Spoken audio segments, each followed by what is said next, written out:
What we have here are basic ingredients: plain water, a bit of olive oil, some sea salt.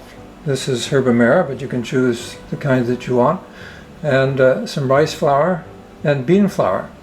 How do we make bean flour? Well, I'll show you right away. Okay, so what we're doing here is we're making the flour, the bean flour. We start with beans about half full in the, this is a coffee mill for grinding coffee beans, but we're going to grind black beans and we're going to turn them into flour. So as you can tell, my mill is, it's been through a few wars. I've had it for a long time. Anyway, but here we go. So let's have a look at what we have here. Whoops, sorry. Now what you want is, you want the feeling of flour, sort of a feeling of flour, but you also want some slightly larger pieces, about the size of very, very, very tiny pebbles. This one has just a little too much of the pebbles, so I'm just going to grind it a little bit more before we use it for flour.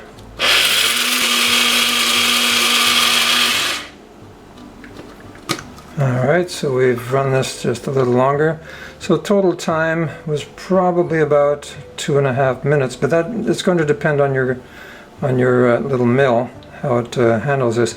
This is good. You see I don't know if I can bring this close enough to the camera, but you have a little bit of grist here. There it is. It just fell. Anyway, a few of those in the mix is good, and generally we have sort of a floury feel to the bean flour. So this is now our bean flour. We're going to mix this half and half with rice flour. So for this batch, I'm going to use about half a cup of the rice flour. So that's about half of that. And about half a cup of the bean flour. Now the rest can be put in containers, stuck in the fridge or freezer, and kept for another time. So about half a cup of the bean, a little more. There we are. Now, as you know, highway groupie recipes, I don't often use precise measures in doing things. And that's because, well, sometimes you like a little more, sometimes you like a little less. If you want a little more crispy and hold together, you use more rice flour. If you want it to fall apart a little more and to be a little tougher, then use more bean flour. So that's up to you. Now we're just going to use a little bit of the sea salt. There's a little sprinkle here. Now we don't need a lot because we're going to add more later. The next thing we're going to put in is the olive oil. So we'll get a tablespoon of olive oil here.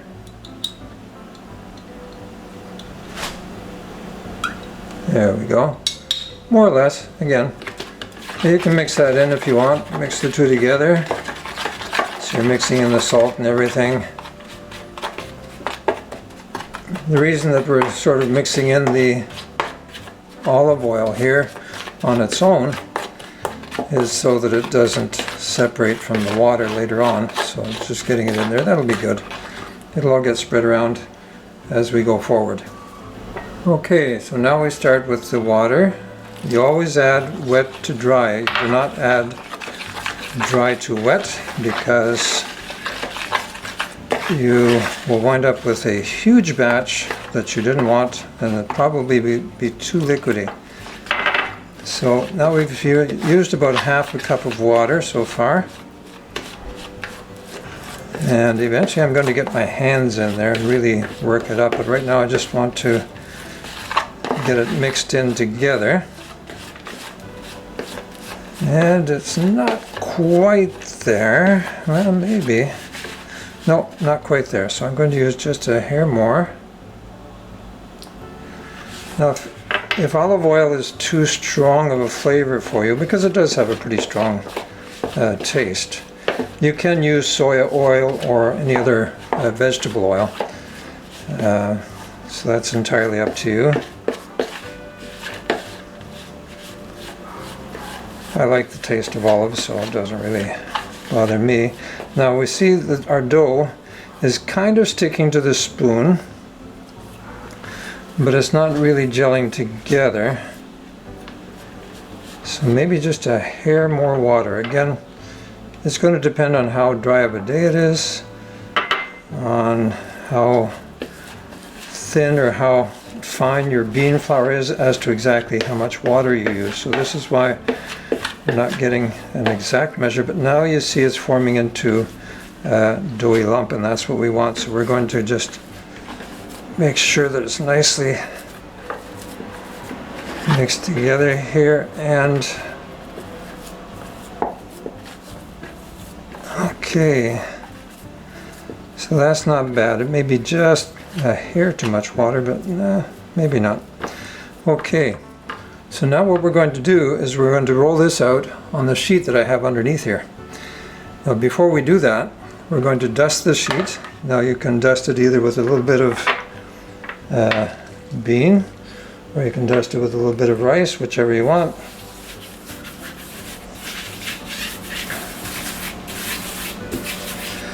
Now this mat is a silicone oven mat. You can use wax paper to roll this out if you want. So by doing it this way, we can actually use this right in the oven. I'm going to start with a small amount. Let's see, maybe a little bit more. Now I have a second sheet. I'm also going to dust that. Okay, now I'm going to lay my second dusted sheet over top and get my rolling pin. Okay, so we have our rolling pin. I'm going to roll this way a little bit, and then we're going to spread it north and south. Or maybe that was north-south we started with, and then we're going east and west. What we want to do is we want to get this down to about between 1 and 2 millimeters in thickness, or roughly the thickness of the grist that we had left over in the bean flour. So that's about a little less than 1/8 of an inch. Okay, now we're going to remove the top layer. Check the thickness. Thickness is about right. There's going to be a little bit of loss, but that's okay, we'll get it back. And we want to turn this into crackers. To do that, we just use a serrated knife. And we're going to put serration in here. Now some people at this point actually separate these out, but I like to bake them all together. Okay, so before we put this in the oven, just before we put it in, we're just going to sprinkle a little bit of sea salt on it. Okay, if you don't want sea salt on yours, then just don't put sea salt on it. Mine, I like a little bit of sea salt, so there we are. And now we're going to put it in the oven, preheated to 375 degrees. So we have our preheated oven. Careful not to burn yourself. You notice that the rack is right up at the top, so that's where we're putting it. So as we can see on the far side there, it's starting to brown. This side is not browning, so what we're going to do is we're going to take it out and turn it around. You can see that as it bakes, where we put the serration in between the different pieces, there's now sort of pulling apart. So we can actually take out parts that are already browned if we want, and leave the rest in to brown further. So we see some of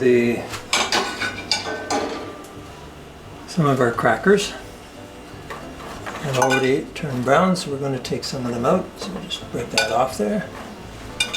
And you, and you, and you.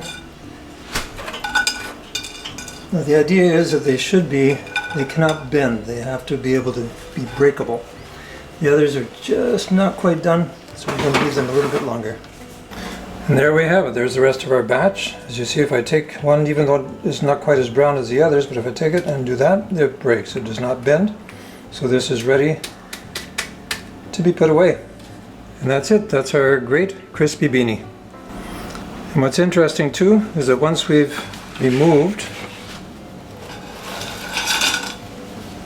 the beans from all we have to do now is just dust this and it's ready for the next batch.